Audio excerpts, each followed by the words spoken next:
Acodéo. Alors, Acodéo est né grâce à une bande de copains qui en avaient marre de boire de la croc et de la piquette sur les festivals.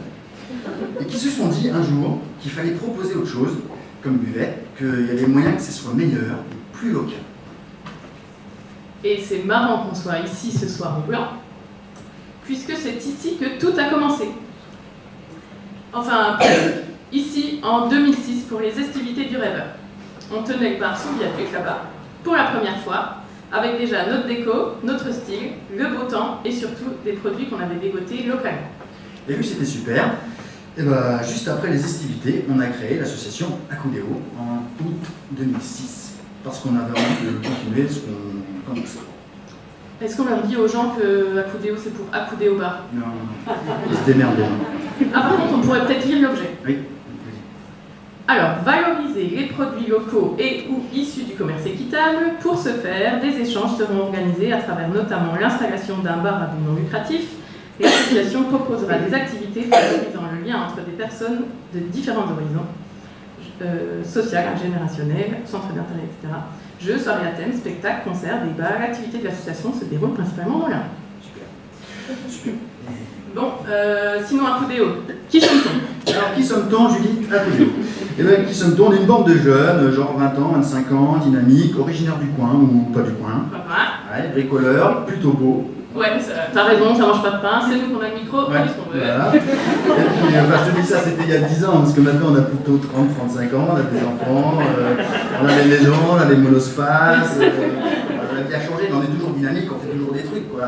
Et il y en a même qui ont des CDI. Ah ouais, même les chiens, quoi. Enfin, le temps a passé, quoi. Tu l'avais pensé, ça? Bah si, je l'avais envie.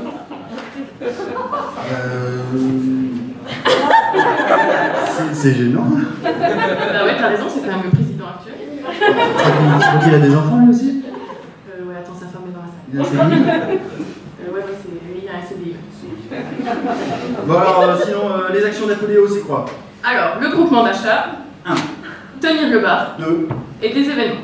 Alors, 3 fois par an, le groupement d'achat. On organise un groupement d'achat pendant lequel on distribue des produits locaux et ou bio, allant de l'épicerie à la viande, les produits laitiers, des boissons, tout ça local, hein, des produits secs, des pâtes, des produits ménagers. Et ça sert à quoi? Bah, ça permet d'avoir accès et même de découvrir des produits locaux, et puis d'avoir des prix de gros, parce qu'on est en gros, et puis de faire des économies d'emballage. Alors, il y a 35 familles qui consomment, dont une vingtaine qui commandent à chaque fois. Et comment on fait pour commander? Tu vas sur le site d'Acodéo et tu demandes un accès pour avoir un mot de passe. Je comprends rien. Tu demandes un accès pour avoir un mot de passe? Oui, enfin, avant, c'est vrai qu'il faut envoyer un mail à Acodéo pour qu'il donne un mot de passe. Et ensuite, tu vas pouvoir te connecter en haut à droite, là où c'est marqué s'identifier. Et là, tu auras accès à la liste des produits, tu pourras commander. Ça marche comme un drive? Ouais, pareil. Tu cliques et tu commandes. Sauf que là, les produits viennent d'un rayon de 40 km et d'une quinzaine de producteurs. Et à chaque distribution, on essaye d'organiser une animation. Ça peut être un débat, une soirée jeu, un conte pour les enfants, un spectacle, une dégustation. Un truc sympa pour qu'il se passe quelque chose, quoi. Donc là, c'était un conte. Donc la deuxième activité d'Acodéo, c'est de tenir le bar pour des associations, des événements, des villages qui font appel à nous. Et on s'occupe de tout.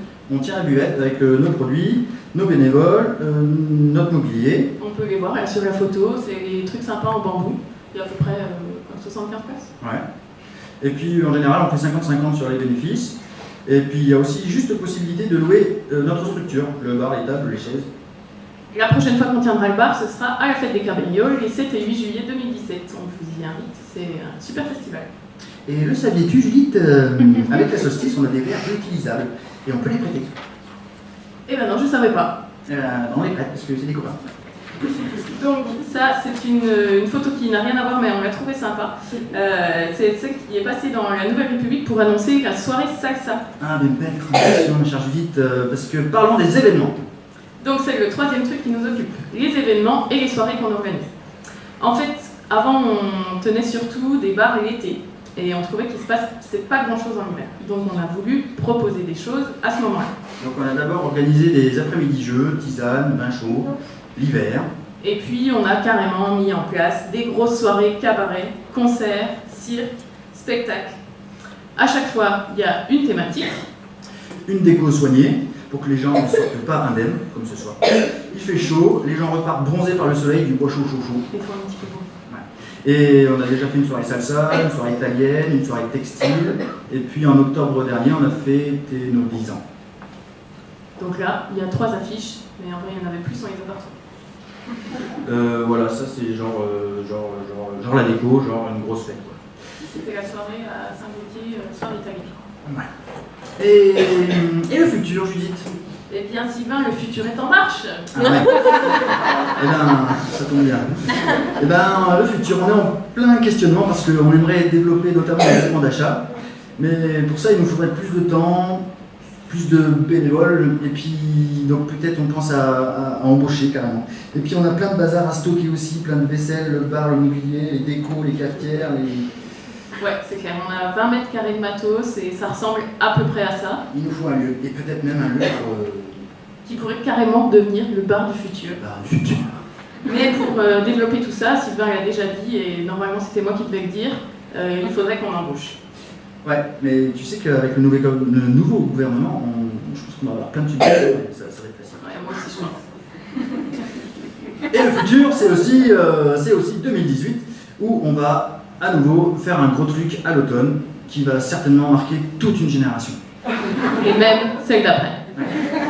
Du coup, d'ici là, on compte sur vous, et on vous attend en 2018. Ouais. Ce sera en novembre 2018.